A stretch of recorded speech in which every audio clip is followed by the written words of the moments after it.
53 points. That's the average required to finish in the top 4 in the WSL.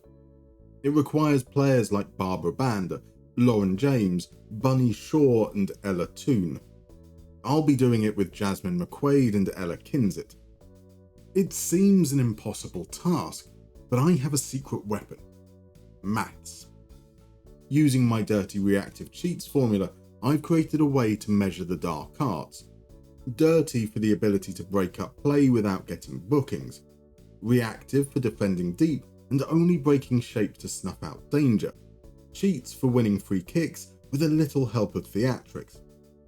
I've assembled a posse of misfits, and in this 5th and final season, let's see if we can upset the established order. Step 1. Assess the squad. There's a new metric: set pieces.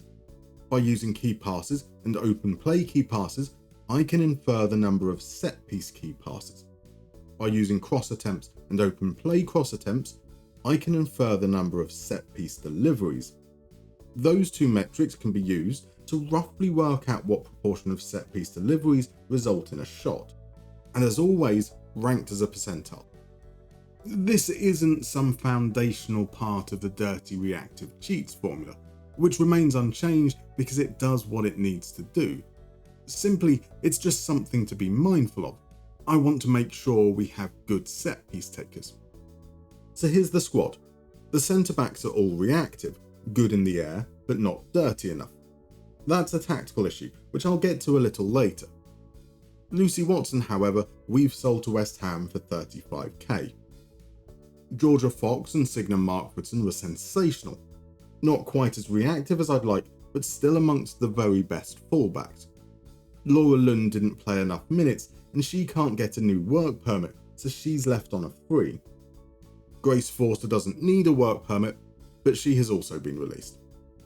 At the base of midfield, there is little to separate Beret and Garcia. Beret a little more reactive, Garcia a little more dirty. Beret, however, is retiring. Garcia has 1 year left on her contract, but work permit issues means we can't extend her. Further ahead in midfield, McQuaid, Frost and Kinsit have been elite. McQuaid is literally the best in her position. Not the best footballer, mind, just the best at the dark arts. Jessie Gale has been solid on the wing, wins free kicks, concedes free kicks, delivers free kicks, and moderately dribbling. Flora Marta has even better delivery, but worse at everything else. Finally up front, Hawa Sangare was an absolute powerhouse. Her performances meant Millie Farrow barely got a look in, and with her contract due to expire, she's been released. So our squad depth heading into the new season looks a little like this. Well, almost. Anna King's contract has expired, so she's gone, with youngster Kira Kahirararariri taking on the backup role. Amy Swaby spent last season on loan in WSL 2, and she'll be added to the senior team for next season. Lydia Pennock also spent last season in WSL 2, and she'll be our backup striker. So our needs are clear. I want at least one new centre-back, maybe two if we can't make McKerney's loan permanent. I want cover on both flanks. I want a new defensive midfielder, and if we can, an upgrade at left wing. But this is Moneyball, so I'm not going to be splashing the cash. The bank balance is healthy, nearly 750k. We made roughly 300k profit last season. We can spend that this season and still break even. But we are the smallest club in the division by quite some margin. Even after back-to-back top half finishes, I don't want to overextend, so I'm not willing to go above 18k per week on wages. We're comfortably under that at the moment, so can spend up to 3k more. That means we could get away with 150k net spend on transfers, which, last summer at least, was the average cost of a single signing. Our record signing is a third of that. Hawa Sangare arrived for just 53k. That is to say, I have the freedom to be a little looser with the purse strings, relatively speaking, so maybe I will splash the cash. Starting with the permanent arrival of Rebecca McKerney. We know she performs well in our system, and so she is now our record signing, 62k from Everton. I want another centre-back. The 3 highest rated, according to my formula, are Mackenzie Barry, Sam Starb and Claudia Mihocic. Starb isn't interested, but Barry is, and willing to accept just £500 per week. So she arrives for 22.5k. I want a backup right back. The 3 highest rated are Alva Perez, Yolanda Sierra and Lynn Wilms. Sierra and Wilms aren't interested. Perez is better though, and not only is she interested, she's happy to be a squad player and available on a free transfer. The backup left back position was a little more tricky. The best is Leicester's Inez Bellamou, but she's not interested. Rebecca Holloway and Axel Van Bissau were interested, but demands were too high. I had to settle on 82 rated Abigail Lafayette, excellent at everything except reactive. She arrives from Sheffield United for 30k.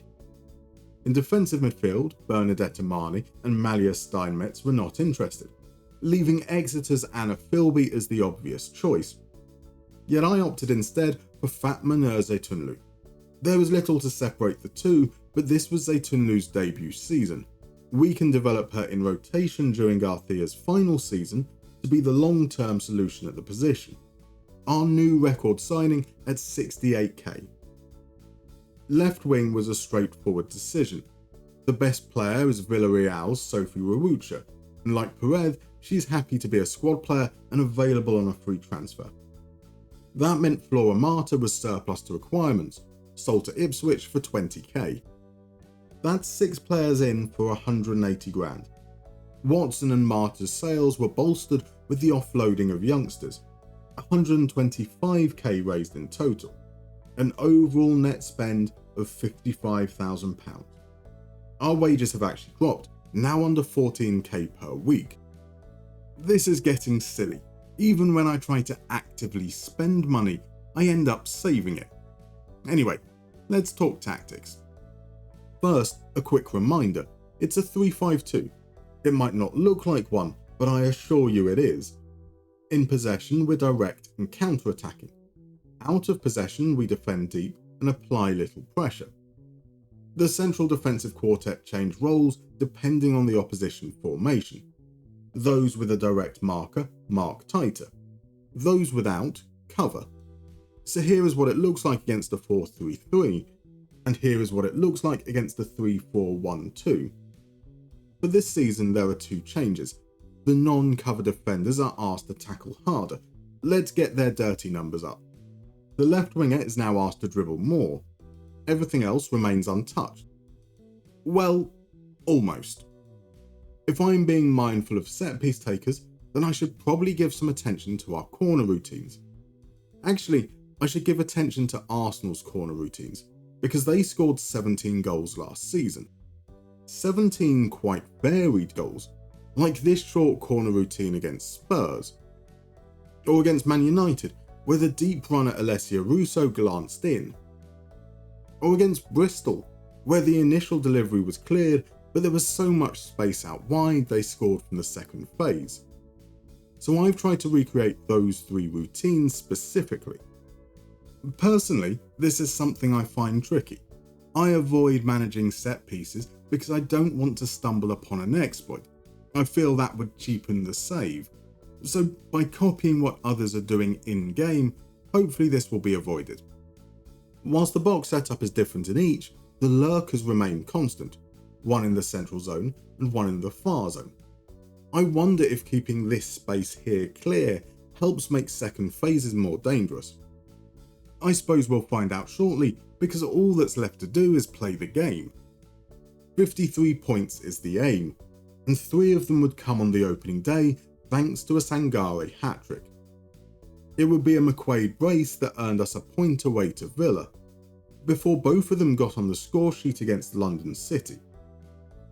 A 0-0 draw against Man City is fantastic. A 1-1 draw against Leicester, less so. Lauren James would win it for Chelsea.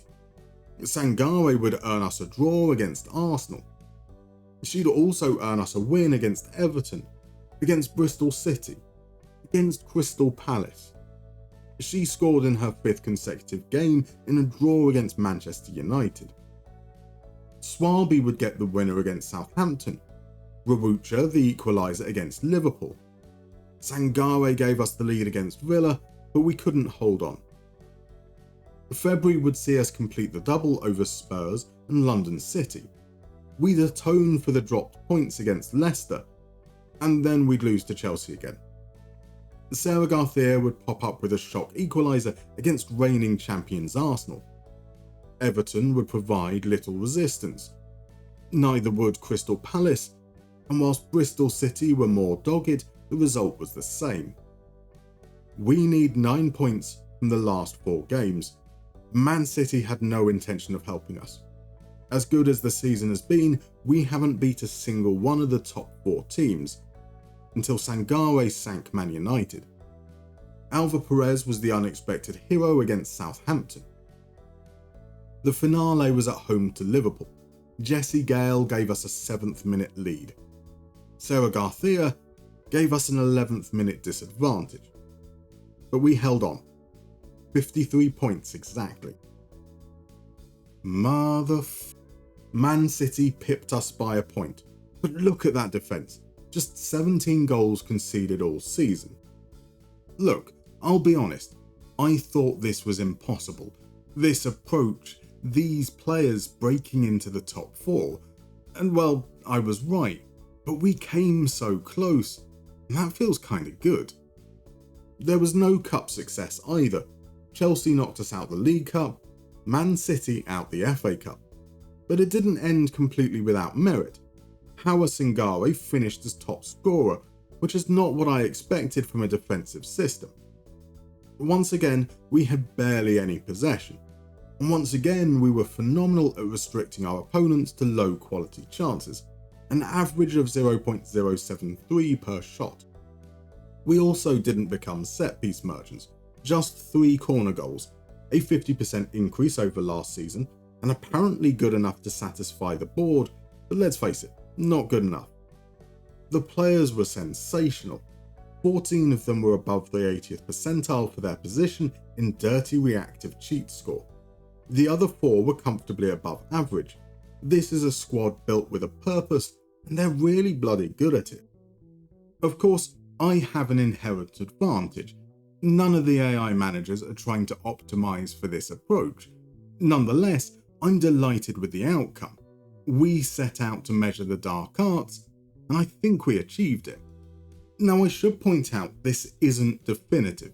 It's just an idea, and the exploration of ideas is, to me at least, what makes FM fun. I implore you not to copy, but to experiment, and I'd love to hear what ideas you've come up with. See you next time. If you enjoyed this episode, please consider leaving a like or maybe even subscribing. Your support is greatly appreciated. And if you want to join these wonderful folks currently adorning your screen, you can become a member or Patreon. Details are in the description.